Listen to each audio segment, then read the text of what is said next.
অনেক দিন আগের কথা। এক জঙ্গলে থাকত এক পরিশ্রমী পিঁপড়া।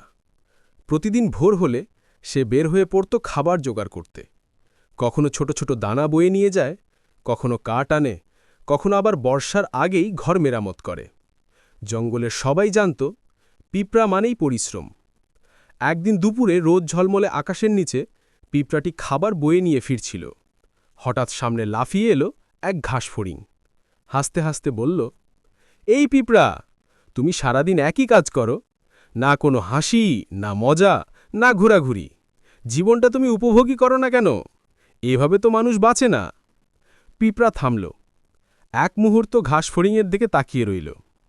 তারপর শান্ত গলায় বলল, শোন বন্ধু, আমার কাজগুলো তোমার কাছে হয়তো একই মনে হয়, কিন্তু আমার কাছে প্রতিটি দিন নতুন। আজ যে খাবারটা এনেছি, এটা আমাকে এবং আমার পরিবারকে আগামীকালের ক্ষুধা থেকে রক্ষা করবে। আজ যে কাঠগুলো সংগ্রহ করেছি, সেটা বর্ষার ঝড় থেকে আমাদের ঘরকে বাঁচাবে। আমি হাসি না, মজা করি না, এটা ঠিক না। আমি আনন্দ পাই কাজের মধ্যে, কারণ আমি জানি সঠিক সময় করা পরিশ্রম একদিন আমাকে রক্ষা করবে।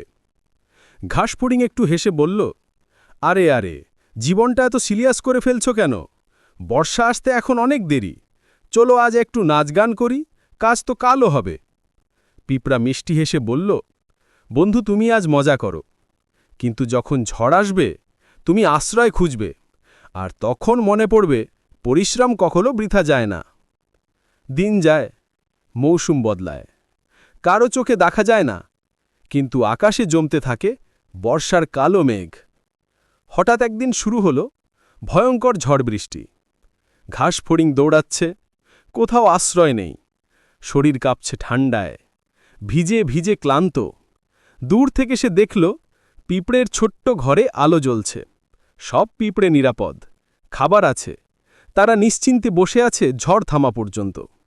ঘাসফড়িং তখন বুঝল যে আনন্দ সে খুঁজছিল সেটা সাময়িক ছিল, কিন্তু পিঁপড়ের পরিশ্রম তাকে বাঁচিয়ে দিল। সে কাঁদতে কাঁদতে বলল, তোমাকে নিয়ে হাসতাম, কাজের গুরুত্ব বুঝিনি।